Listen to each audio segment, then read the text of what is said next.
Konnichiwa. It's history in the making, and we want you to be part of it. That's a given. We're talking about people who are changing the game. You guys have run a tight ship here. Oh my gosh. The rock star sitting here. I can't even describe it. Talking about actual business.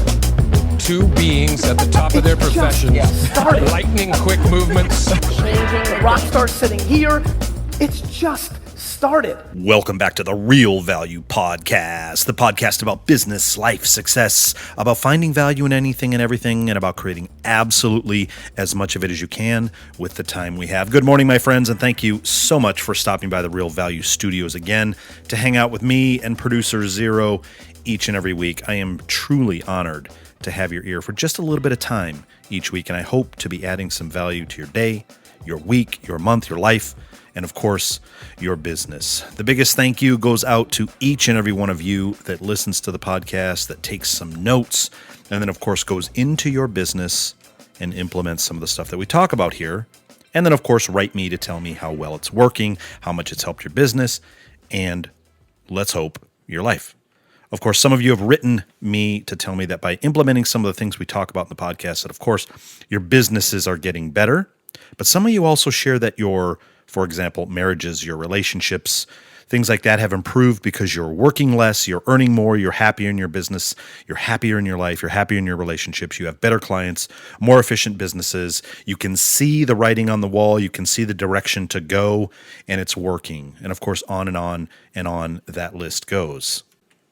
And while I most definitely appreciate the adulation and the feedback, I love feedback, you, the listeners, are the ones deserving of the thanks for allowing me, an audience, to share the information that we do in the podcast, and for testing the information in the real world to make yourself, your business, and your lives better. I know it works because we do all this stuff in our businesses, and because I have students all over the world proving, modifying, evolving, and implementing these principles and practices into their own lives and their businesses, and then sharing with us what is working for them and their businesses and their markets. And of course, it works for me and has for well over a decade now.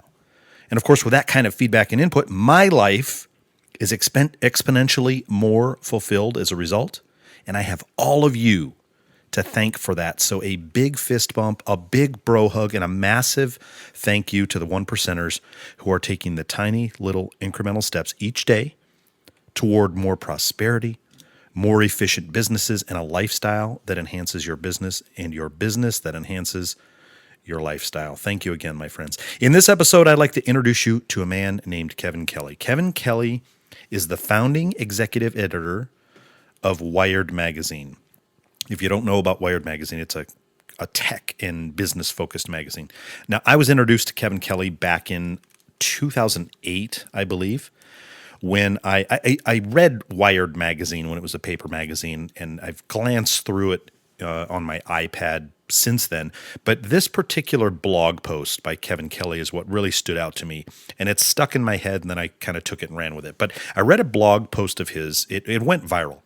And it's become the title of several books, and it's been spoken about, written about by giants like Seth Godin, Tim Ferriss, Ramit Sethi, and a slew of other authors and bloggers and things like that. And this blog post that he wrote back in 2008, it was titled 1,000 True Fans. And you can simply Google that title now, and you're going to find dozens, if not hundreds of articles, and you can find his original blog post. I suggest you read it, along with all the other authors who have written about Kevin Kelly's idea, this idea of 1,000 True Fans, and have expounded upon it. Now, the focus and the gist of his post back in 2008 was aimed at creators, content creators, authors, musicians, YouTube creators, painters, craftspeople, anybody else who makes things that they'd like to share and eventually make a decent living from. Now, I was really taken by Kevin Kelly's blog post because YouTube at that time was only a few years old. I want to say maybe 3 years old. Facebook, I think, was about 4 years old. Amazon's self-publishing business was brand new, had just come out. People couldn't even really grasp the idea of it yet. And the internet itself was still kind of like the Wild West. But it was posing massive opportunity for those who understood it and could use it to get their product or their service into the hands of those who wanted and or needed it. And at the time, while running my appraisal business, I also had ran a company, an SEO and SEM company. And so I was kind of deeply embedded into the internet world. Now, the 1,000 True Fans concept, at least as it was expressed by Kevin Kelly at the time, was based on the simple fact that everybody who could ever want or need what you were creating, the content or the thing you were creating, was merely one quick click away from you. And that's true of the internet today. Everybody who could buy, who could want, who could listen to what you were producing was merely one click away. And at the time, this was a revolutionary concept because before the internet, there was a complex system of, we'll call them gatekeepers and information alleys, if you will, as well as a long, slow climb for a creator to try and get their product or their service into the hands of a potential buyer or into the hands of their fans. So just think back to the days of, say, vinyl music albums. For a band to get their music into the ears of potential fans back then, they would have to be playing at clubs continuously, traveling around the world probably in a dingy van, hoping to be heard by a music scout or an A&R guy, to be offered a record contract, potentially sign away their lives and their future royalties, tour incessantly to then sell the albums, and then do it all again with the next album, with, of course, the expectation that there would be a next album and a next album and a next album. And today, you could simply have somebody record you singing into a cell phone video, post it on the internet, and you are the next $100 million man or woman with tens of millions of adoring fans willing to spend almost any amount of money to see you and own what you're creating. Of course, that's what happened to Justin Bieber. One video posted on the internet that went viral, and he was noticed by super agent Scooter Braun and eventually signed by the artist Usher, and is now a worldwide sensation and superstar. Say and feel whatever you like about Justin Bieber or his music. That's not what I'm referring to. He's one of the richest musicians, one of the most well-known people in the world now, a mere 10 years after being discovered, and he was only 13 at the time, all from one video posted up on YouTube that went viral. But Blaine, I'm not Justin Bieber. I can't even make a Play-Doh ashtray, much less sing, dance, and perform on stage, so what's your point? Well, the point is about potential. And what I took away from Kevin Kelly's blog post back in 2008, now, by the way, I can't sing or dance or do any of that stuff either, so we're both in the same boat in that regard, and I can't make a Play-Doh ashtray, so we're all kind of in that same category. But the idea was about potential. I was at the time 3 years into being on my own in my appraisal business, and things were going gangbusters. I was making all the right decisions. I mean, when I worked for my mentor, I had already seen and started making a list of things that I would do differently. We all kind of do that. So when I went out on my own, I implemented those things right away. I had built a nice office with a bunch of appraisers in there. We had a very collaborative office setting with a nice big conference room, flat screen TVs, a bunch of realtors in the lower level, all the necessary equipment, the technology to run a successful and efficient, actually it was kind of a cutting edge real estate appraisal office. We were way ahead of the times for appraisers in 2005 when I started my company because we were fairly tech savvy, the whole group. In fact, one of my best friends is an IT consultant. He shared an office with me. He helped us set up a very tech-savvy, high-tech office for that day and age. We had no hard phone systems because everybody was connected via what are called soft phones on their computers, voice over IP as it's known. Everybody could dial into their desktops from anywhere in the world so they could work remotely. Everybody was connected remotely to the big commercial printers and scanners that we had. We all had voice over IP, 1-800 numbers and remote fax numbers, so no fax machine. The faxes would just come to your email box as a PDF, all of that kind of stuff. And this was cutting edge in 2005. It's common today, but in 2005, we were the first ones in our market anyway, and in our industry that we knew of that were kind of doing it. Business was really good, and everybody was killing it. Well, as you know, if it was 2005, what was heading our way? 2007, 2008, and it was coming fast. And I won't say nobody saw it, but much like 9/11, up until that point, nothing like that had happened, at least not in our lifetimes. Needless to say, everybody was blindsided. The lucky few of us stayed in business somehow. It was a massive cleansing period for real estate agents, for lenders, and of course for appraisers. The HVCC Dodd-Frank were ushered in 2009, 2010, with the appraiser independence bills following. And again, somehow, some way, we all survived and are still at it today.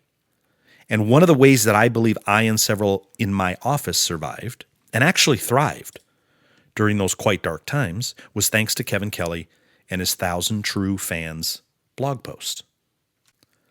So what Kevin Kelly was proposing in his blog post back in 2008 was that instead of thinking you needed millions of adoring fans in order to make a living, a content creator really only needed what he called 1,000 true fans who would be willing to pay $100 for whatever the content creator was selling or creating. Costs and overhead notwithstanding, if every content creator would just focus on finding and cultivating trust with those 1,000 true fans, then the math would take care of itself. A small content creator could effectively have a decent living grossing $100,000 per year by simply keeping their 1,000 true fans happy and wanting more of what they were creating, making, doing, singing, building. Now, the math is fluid, of course, in that maybe you only need $50,000 per year to be happy. I don't know what your numbers are. So you may only need 500 fans paying you $100 or 1,000 fans paying $50 for your product or your service. If your product or service costs $200 and you have 500 fans, well, that's $100,000. And 1,000 fans means you're grossing $200,000 a year if your product costs $200. So, of course, the expanded metrics of the 1,000 true fans math means that for every true fan, by the way, we call these raving fans. I've been teaching this raving fans concept since before that in the mechanical contracting business. But Kevin Kelly repurposed it or called them something different. He just talked about 1,000 true fans.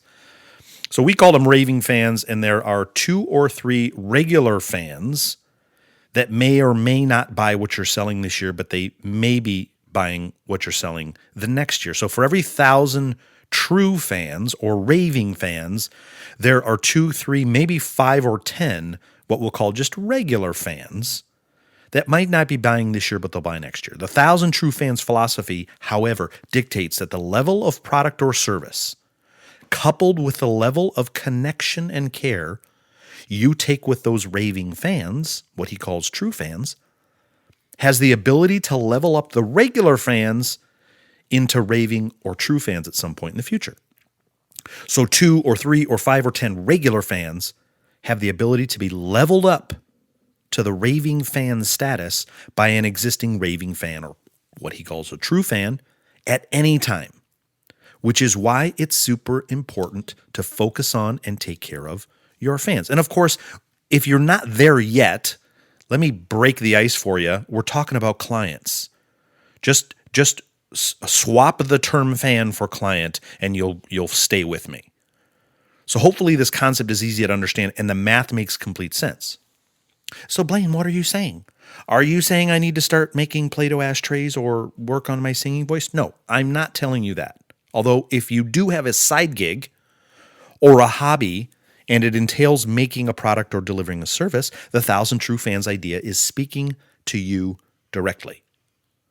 What I will do for you, however, is I will explain how I have utilized the 1,000 True Fans concept and the math and have implemented it into my appraisal business. And I started this back in, well, probably I can say 2009. I read the article, the blog post in 2008. It sunk in. It went into my subconscious. I loved it. I was busy doing a lot of other things, but I would say that it was seeded. It was seeded, S-E-E-D-E-D, into my subconscious. It needed time to fertilize. It took root, and then it grew. In probably 2009, 2010 is when I really started implementing this idea, at least into my appraisal business. I was implementing it into my martial arts business, into my SEO business, into my speaking and teaching and training business, and was working like gangbusters. And then I said, well, let's do it in the appraisal business. So what the article said to me back in 2008 was that the numbers didn't matter as much as the idea or the concept of a raving fan did. And again, this wasn't the first time I'd heard this idea. I had spent well over 6 figures on high-end coaching and business development training at that point. And an important concept I learned early on was this idea of raving fans. of leveling up your clients. I talk about this all the time. Leveling up your clients. One of the things that gets me excited to get up and go to do this business every day is because I love leveling up people. I like taking them from where they are, if they want the help, and helping level them up to another level. And I look at my clients the same way in my market, which is why I do so much speaking and training and coaching in my market to those who have the ability to purchase my services, my appraisal services. If I can help them level up their business, I know it's guaranteed they will help level up my business. So this idea of leveling up your clients, leveling up your students, your customers, whatever you call them, and the power of referrals in your business. I mean, I did a whole episode last week, the lifeblood of your business. Referrals and reviews. Reviews lead to referrals. The most expensive client to get is the new client.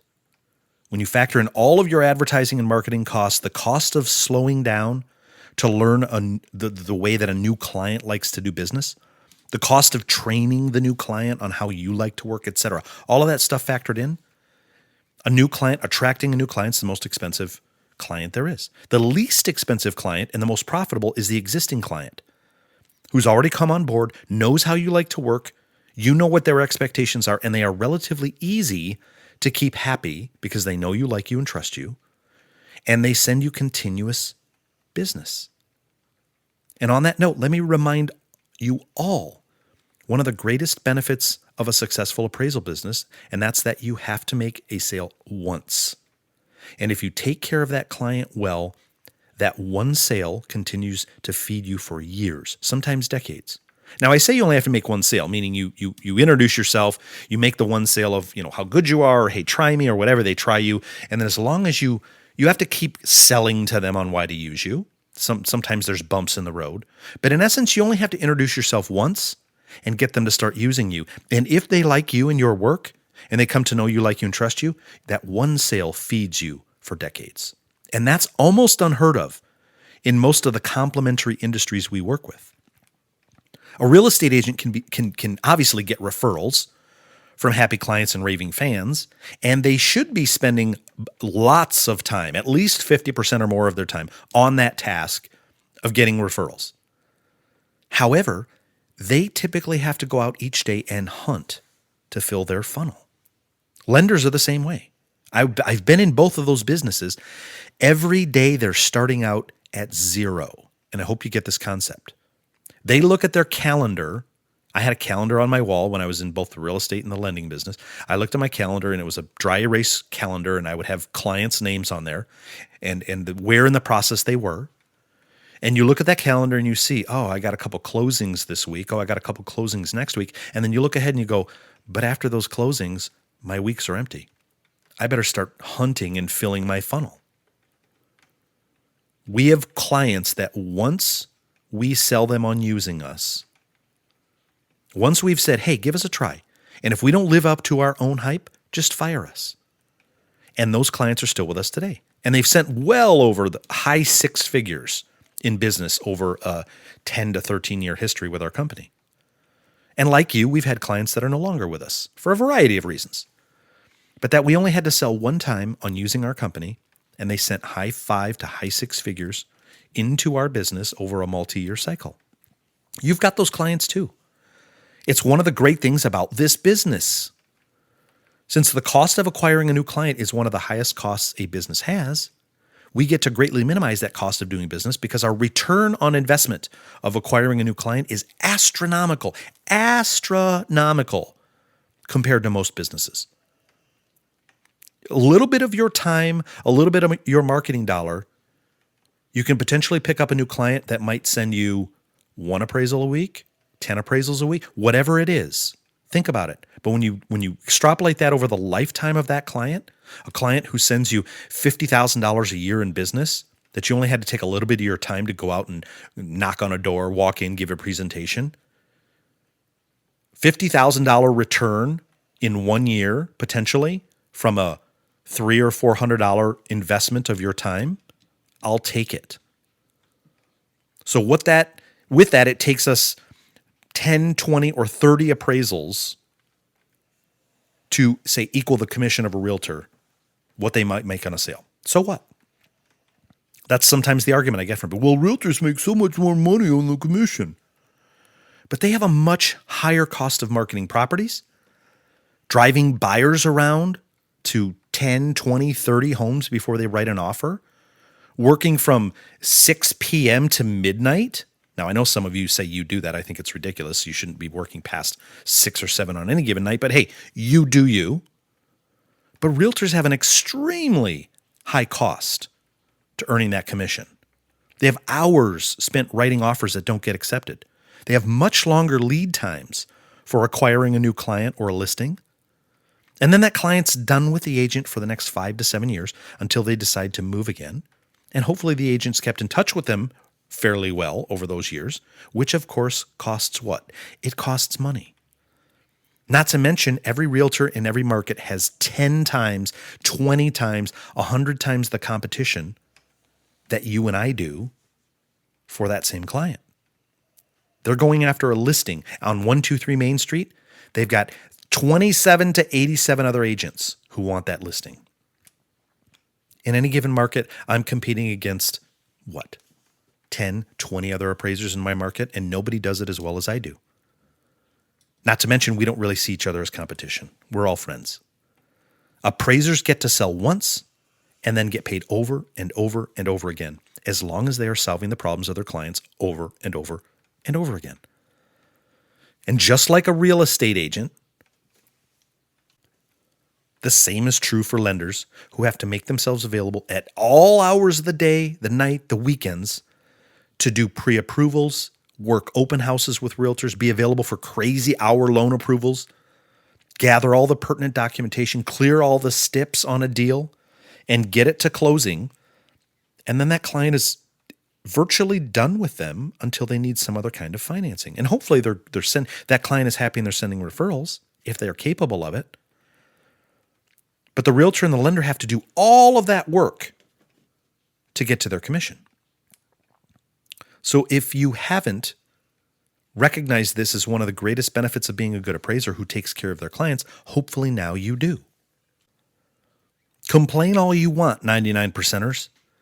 The 1%ers know this and they capitalize on that benefit by developing raving fans within their markets and within their businesses. So how does the 1,000 true fans idea work in the appraisal business? It works like this.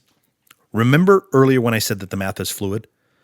The 1,000 true fans idea is just that. It's an idea, and it's aimed primarily at creators, content creators, musicians, artists, people who like to make a living doing what they love and how to leverage that power of the internet or leverage the power that the internet provides to do just that.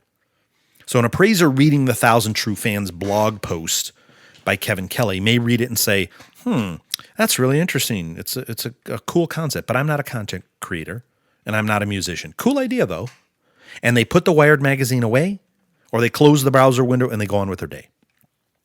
I read the post and thought, hey, I'm an appraiser and I create content. My appraisals are my content. My podcast is my content. I was doing a consumer and a realtor-focused podcast back then, many years ago. And of course, I create new content that will help to get me in front of some new potential clients. So why not do it? So that's what I did. I started creating lots of different content and information for my market. And that's when I started offering myself to lenders and real estate groups for educational sessions. Now, I didn't think much about the 1,000 True Fans math at the time. I just took the bigger message of creating fans and keeping in touch with them as a way of doing business and of building a market. And of course, I had been doing it in other markets, in other businesses. So I thought, why not do it in the appraisal business? And I did this for a couple of years before I started to realize something.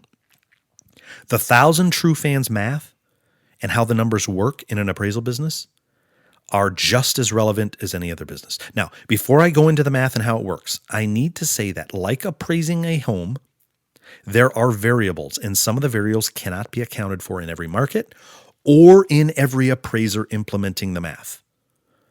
Your market and the people that reside there may be a little different than my market. Attitudes and personalities change with environments, and the demographics of any area may affect these numbers, but that's all they affect.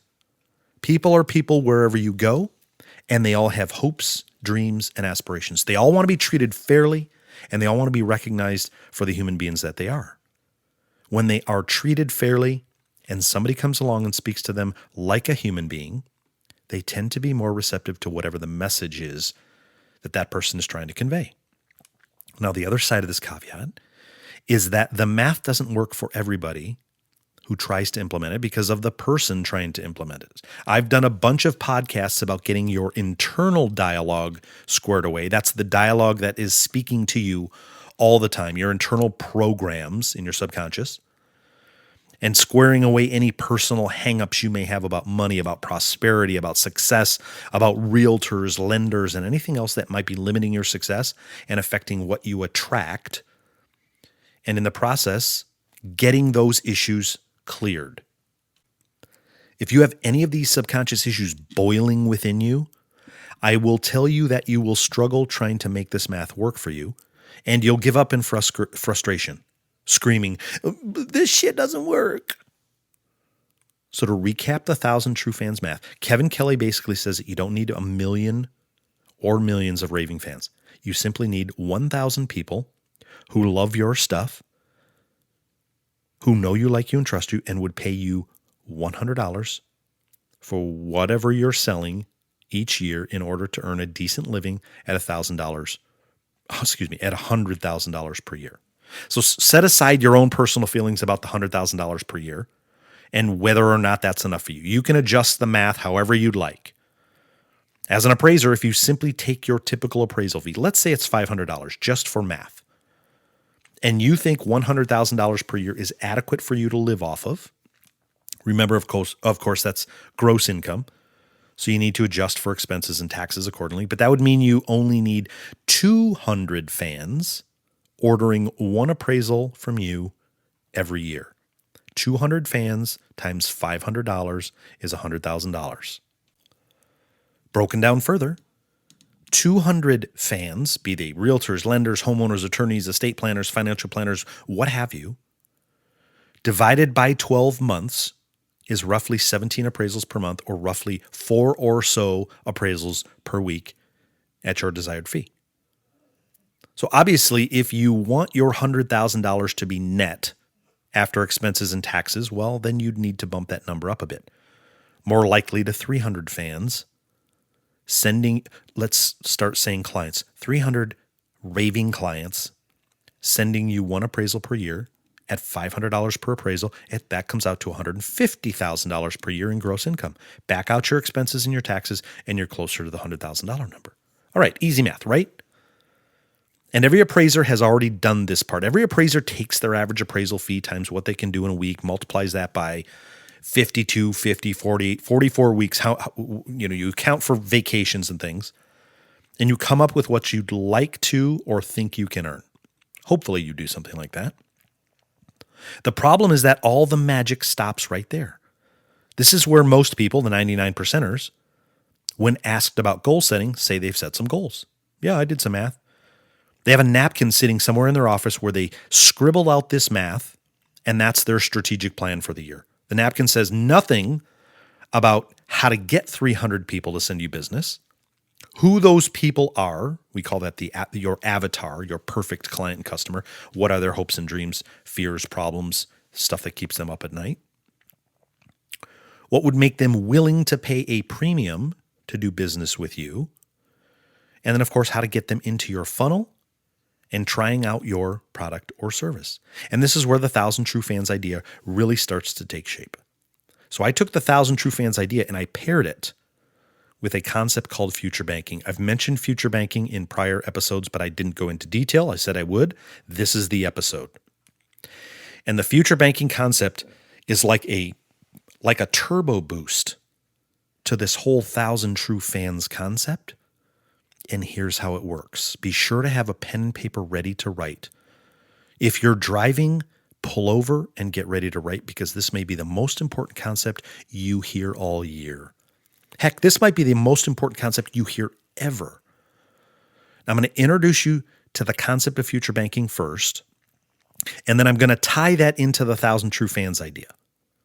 So future banking is simply a way to look into your crystal ball and estimate what you want, how you want to receive it, and who you want to receive it from. So it becomes a way to have a number to focus on and see growing, and it begins to drive all of your activities in an effort to achieve the number you have in your future bank account. So to fully understand the future banking process, you have to understand value and equity. And as appraisers, these are two ideas we know extremely well. So I'm not going to spend even 1 second explaining them to you, value and equity. The deficiency most business people have in their businesses is that they are heavily focused on what we call present banking or now value, the value today. What's in my bank account? They look at what they have scheduled for the week, what they produce today, what they anticipate billing out for over the next few days or weeks. Maybe they make a calculation of how long it's going to take to receive that income in, but they are focused on their current bank account and they are spending zero time on the other bank account, which is a virtual account we call the equity account, your value account, or your future bank balance. Income, much like health, is temporary and perishable, my friends. When it comes to your health, what you eat, you drink, and what you do today may have an immediate effect on how you feel, but it will most certainly have a long-term effect on your body somewhere down the line. They say you are what you eat. It's because what you eat today is going to affect your body, your cells, tomorrow and next week. And usually in ways you won't even notice or recognize. But how you eat and drink affects your body composition, your brain state, your productivity, and your eventual or future health. You eat good today, you're making a deposit into your future health bank account. We eat healthy and we work out so that tomorrow, next week, and next year, we can reap the equity and the value benefits of our dietary choices today. In business, if you aren't spending at least 50% of your time on building equity and value for your future business and your future bank account, it is time to start today, my friends. And I hate to beat a dead horse, but this is the big issue with having all of your eggs in the AMC basket.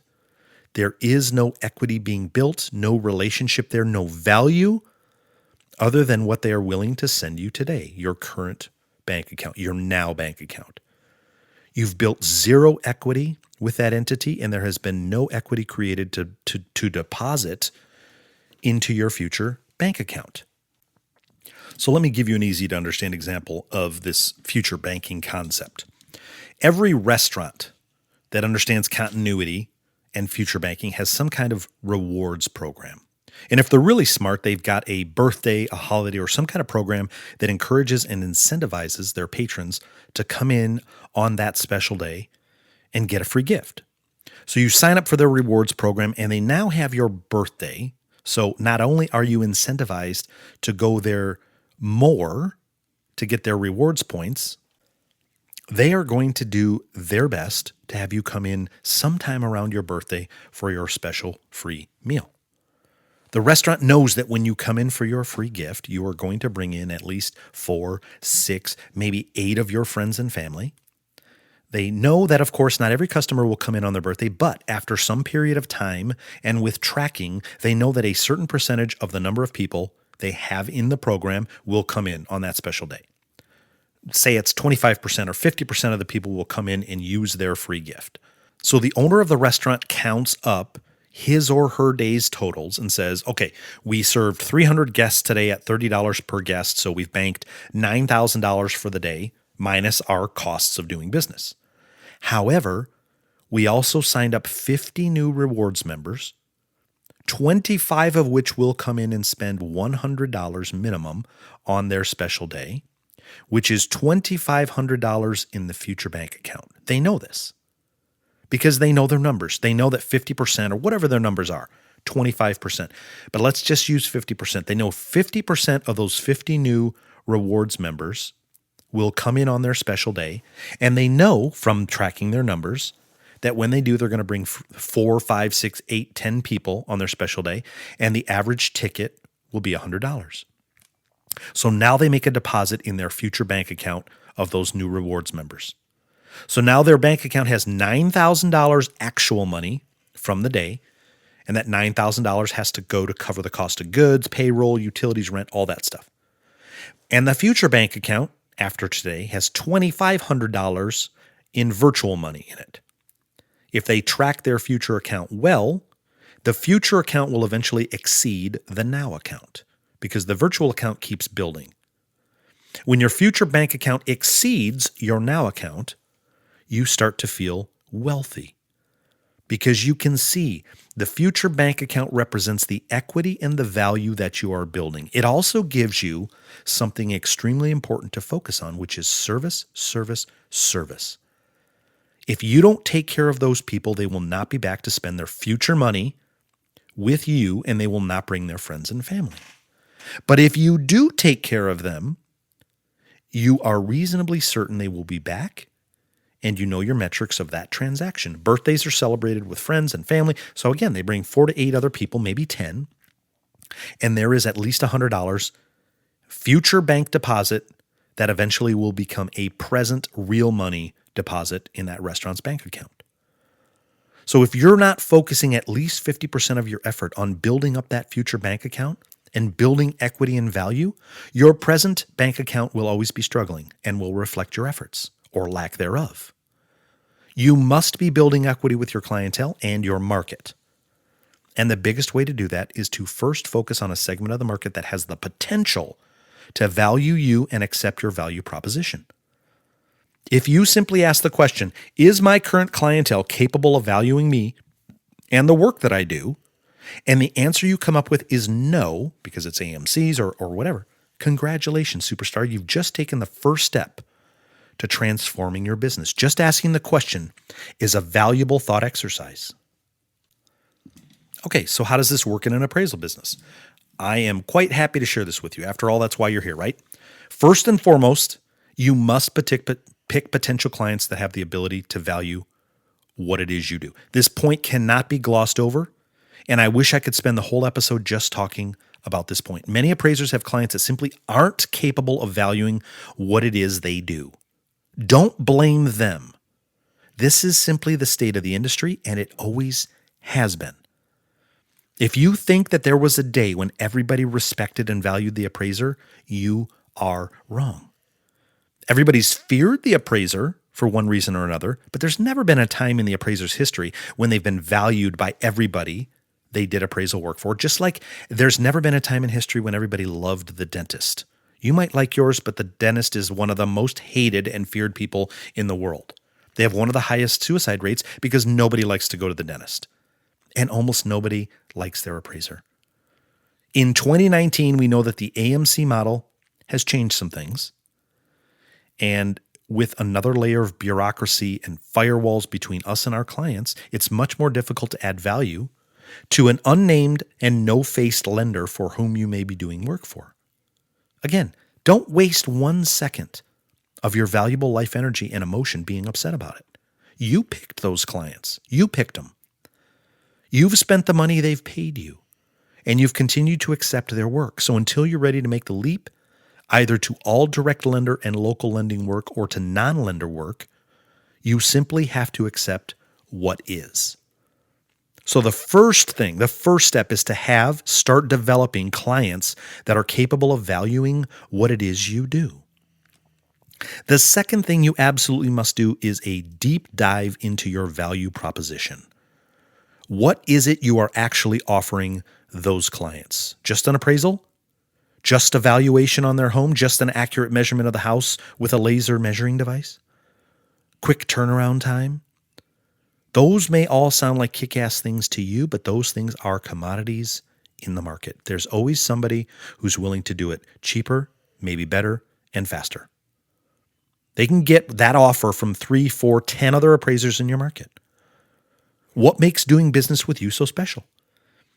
If you can't answer that, then that is the next step in your business. And if you want to transform your business and start this business transformation process and get on the path to making your appraisal business bulletproof, you have to ask those questions. What is my value proposition? What makes them or would make them want to do business with me? So what I recommend you do, and we do this with our coaching clients in our events, is to go through our 3-step process for figuring out who you are relative to your client's biggest problems and develop what we call your master mission message around that thing. Now, I won't go deeply into the 3-step process in this episode, but the gist is to figure out what your client's real problem is and then describe what you're going to do to solve that problem in the fewest words possible. Now, with that being said, one of the biggest problems all experts have, and appraisers are more than guilty of this, is what's been called the curse of knowledge. The curse of knowledge is that if knowledge was rated on a scale from 1 to 10, with 10 being an expert, most of us consider ourselves to be 8s, 9s, and 10s in the appraisal business. In fact, for all of the superstars with letters after their names, it gets worse for you because you have to substantiate the investment you made in your education by speaking like the consummate expert that you most certainly are. It's built into our very beings that the more education we have, the more we have to let the people around us know about our education, and the further from them we start to make ourselves. You don't realize it, but the more letters you have after your name, the more you've made yourself an alien to the widest group of individuals capable of paying you for your services. As it's not to say those letters in the education isn't valuable and that you aren't an expert or that you shouldn't go after those letters. You are the expert. It's simply to say that the more knowledge a person tends to have, the more they want to share that knowledge and in the language of their particular discipline.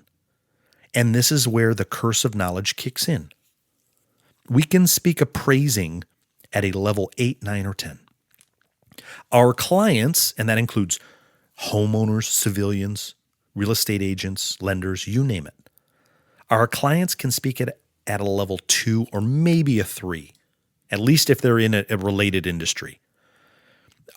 Maybe they can speak it at a 4, a level 4 possibly, if they've taken some kind of appraisal courses. But the average individual on the street can speak appraising at a level 0, 1, or 2 at best. And you know what? Level 1 and 2 is where people make buying decisions. We think we're doing them a favor by dumbing down our language sometimes to a level 6 appraisal speak, but they're still in the dark. And either way, since they tend to make buying decisions at levels 1 and 2, we aren't connecting with them on any level. We're still speaking over their heads. So one of the jobs of the good, smart 1%er appraiser is to learn to condense what it is we do into language that speaks to our most desired clients' biggest problems, and then speak in a way that solves that problem. And by the way, I know what some of you are saying, well, they just want us to hit the number, Blaine. But hitting a number is not their biggest problem. They may think that, and they may have told you that, and it's been perpetuated in our industry that that's all that they want. I see it. I get it. I understand it. That may be all they want when they don't know you, like you, or trust you, or have the education to know any differently, but that's not their biggest problem. Their biggest problems are finding ways and the proper words to explain the process to the ones counting on them to get their job done. And I'm going to do a whole podcast on this concept in the future. Just note that if you think their biggest problem is that they just want you to hit a number, you've simply framed the issue incorrectly. This is where education and leveling up your clients comes into play. So first, finding clients who are capable of valuing what it is you do. Second is narrowing down your value proposition to a short and concise group of sentences we call your master mission message. And we call it that for a few reasons. But one of them is because the brain tends to group and remember things best in threes, groups of 3. So the name master mission message is a 3-word phrase that helps to remind us of the 3-step process of developing our mission and our message. Now, the third step, and maybe the most challenging for most of you, is to then get in front of as many of those people you've decided are the groups you want to be in front of, the people who can value and respect your business. So the third step in this process is to get in front of as many of those people as humanly possible in whatever ways you possibly can. And of course, in 2019, there are a variety of ways to do that. I'm going to go over a few of them. But since this episode is about the 1,000 true fans concept and the building of your future bank account, I want to stay on message and do some of the numbers for you. So earlier I said that the math can be fluid depending on your average fee. It can be fluid depending on what you want to earn and how well you can develop your true fans. Developing true fans is wholly dependent on your message, though, which is why I spent some time on that concept. If your message doesn't speak to their deepest needs, fears, desires, and aspirations, you're simply speaking a different language. You're speaking appraisal speak, and they don't give a shit about appraisal speak. So here's the math. After working on this idea for 10 plus years and getting in front of crowds of potential clients during that time. With regard to the true fan idea or the raving fan idea, for every true fan that you cultivate in your business, you can place one appraisal fee in your future bank account. I'll say that again. For every raving fan or true fan, and I'll go into what those are, you can place one appraisal fee in your future bank account. So easy math, if you can cultivate 10 true fans, raving fans of your business over the next few months, you can put $4,000, $5,000, $8,000, whatever your appraisal fees are, in your future bank account because they will either order an appraisal or refer at least one appraisal client to you sometime in the future, usually within the next year. We don't know when that will be. And some of it, of course, is dependent on the quality of your message, the quality of your offer, the quality of your value proposition, how well they know the menu of services you offer, and how often you are getting that message out there so that you're on, the top of mind awareness when the opportunity arises for them to refer you or order from you. But for every true fan, you can make one deposit of, let's use our fictitious number, $500 in your future bank account. And by the way, this is all dependent upon you keeping track of your future bank account. And I highly recommend that you do, because part of the explosive power of the future bank account concept is the activation of your subconscious mind to remind you and see just how wealthy you are becoming. When you can look at your future bank accounts and see thousands and tens of thousands of dollars or more accumulating in it because you're making raving fans in your market, you will have something to focus gratitude toward, which is huge. I've talked in earlier episodes about thank you cards and gratitude exercises each morning. And when you have something to focus your gratitude toward, that brings more of the same. And when you see that future bank account growing, you will be more energized to focus on cultivating and educating that crowd of growing fans. It activates what is called your reticular activator, and then you see the potential all around you. But Blaine, how do I know they're going to order an appraisal from me? You don't. But you do. You don't because we can't make them do anything, but you do know because we've worked the numbers for you over the last 10 plus years that we've been developing on this idea, and the numbers work like magic. Now, to be clear, like all statistics and averages, when I say that for every one true fan, you can place a deposit in your future bank account, that's because the numbers are made up from the averages. Some raving fans of ours send us private appraisals every single month. And some send us one or two every 6 months. Some send us one per year. Some send us referrals that never work out to be anything, but we still reward that behavior because, of course, we appreciate it and we want more of it, and we know they'll keep doing it. But let me ask you a question. If you knew that for every raving fan you could cultivate, that you would attract a full appraisal fee from them sometime in the future, would that inspire you to get out into your market and devise any way possible to talk to educate, to counsel, and to partner with as many people as humanly possible? If the answer is no for you, that's okay. Just keep doing what you're doing. But if the answer is a resounding, yes, Blaine, of course I would do that, then go back and listen to the episode called Can We Speak Like We're Old Friends?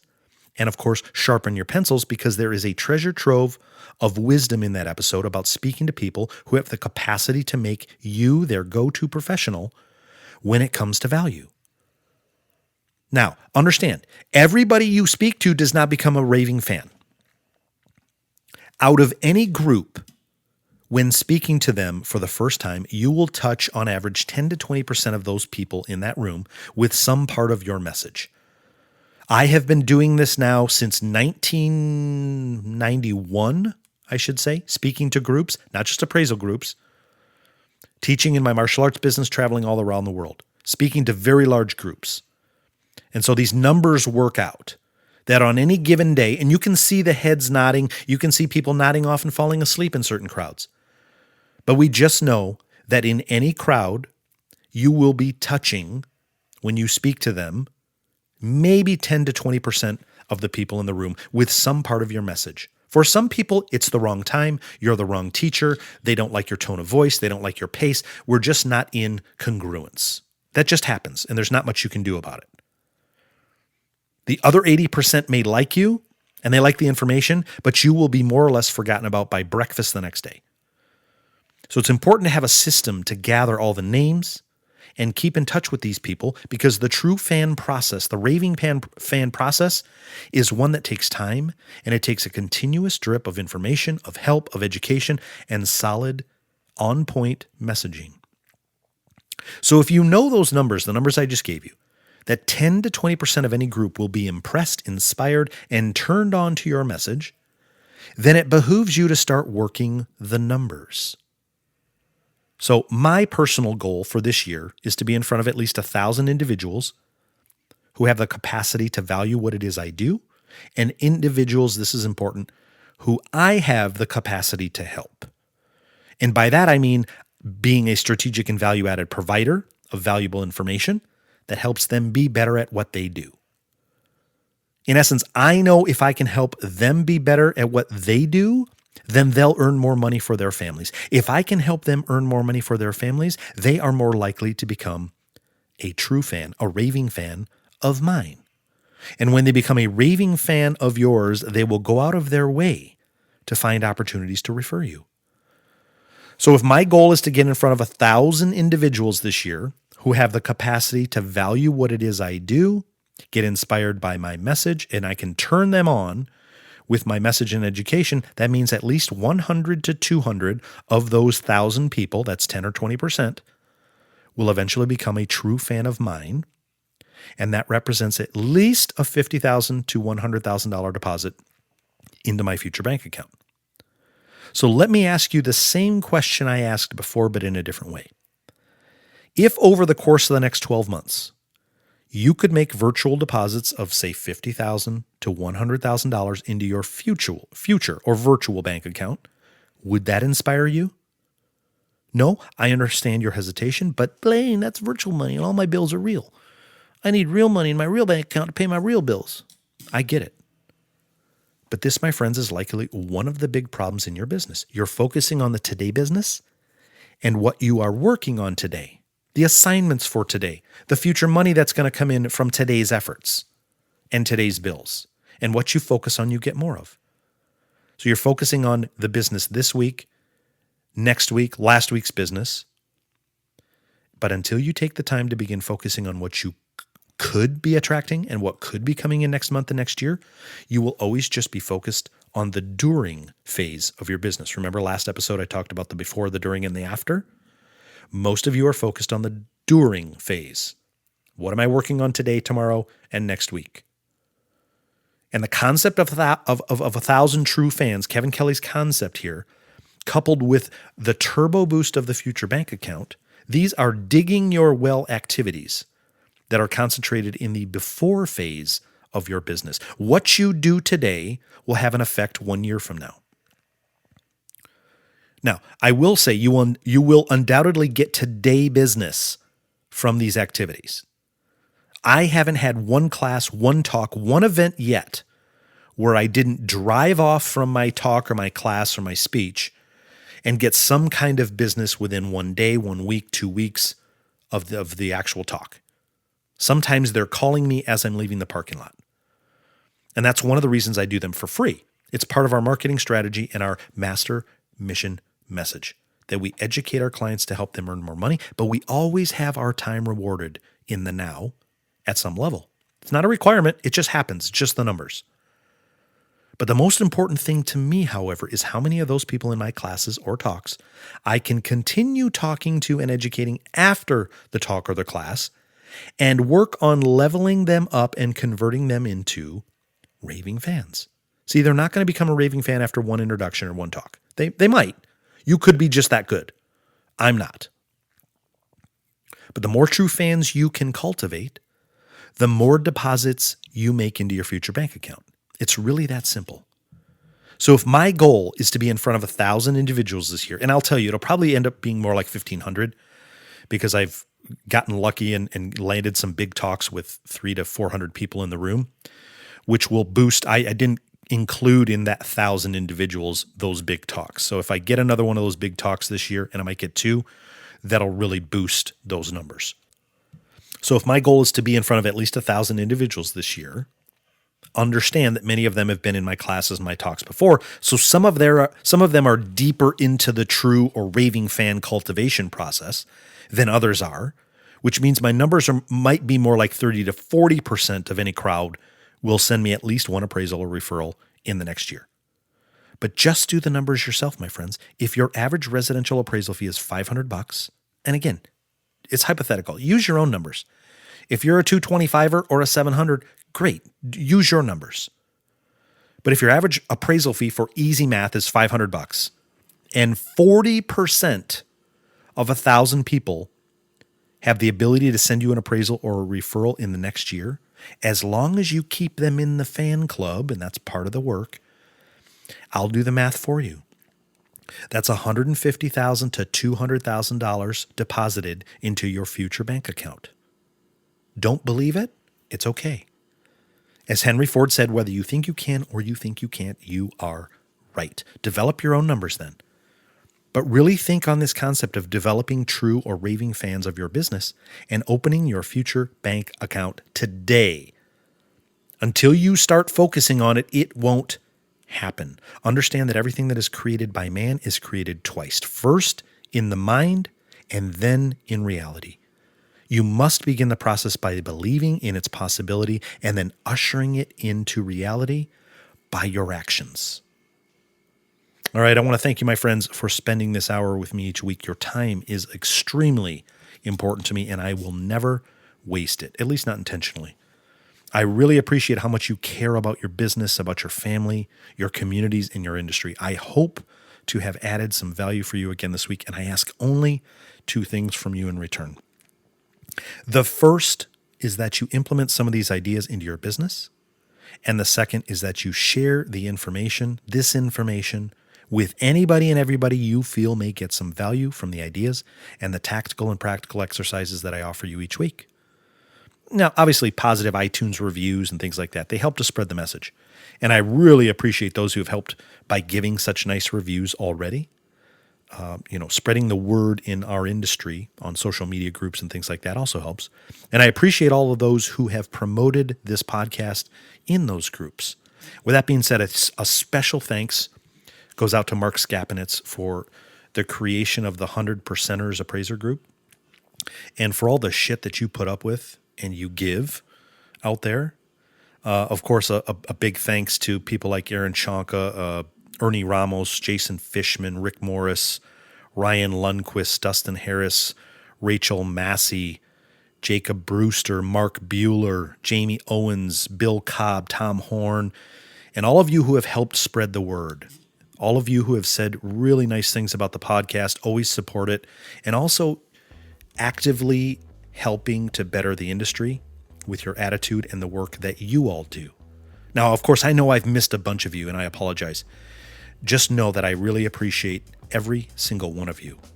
And a final shout out and congrats to my friend and friend of the podcast, Jamie Owen, owner of Aspen Appraisal Services and expert author of the Cleveland Appraisal blog, for making it into Cleveland's top 100 blogs to follow for information in that market. Now, he's number 81 on the list if you go searching for it, but that's only because of the way they categorized and grouped the blog topics. The number says nothing about how valuable the information is. If it was up to me and I was writing the top 100 blogs to follow for Cleveland, I would put Jamie number 2 right after best places to eat in Cleveland because I love to eat. Now, of course, I joke because Jamie does an awesome job and he's definitely one to follow. If you aren't following Jamie's blog, be sure to go to clevelandappraisalblog.com, show him some love, as well as learn how to write a killer blog and educate your market. Jamie is without a doubt one of the best. I am inspired every time I see one of Jamie's blog posts, and also the little video commercials Jamie produces. They are simply phenomenal. And Jamie Owen is a true leader in our industry. Congrats, my friend, on all of your success and continued efforts. I really appreciate it, and I look forward to the next blog post. Thanks again, my friends. I will see you again here next week. I am out.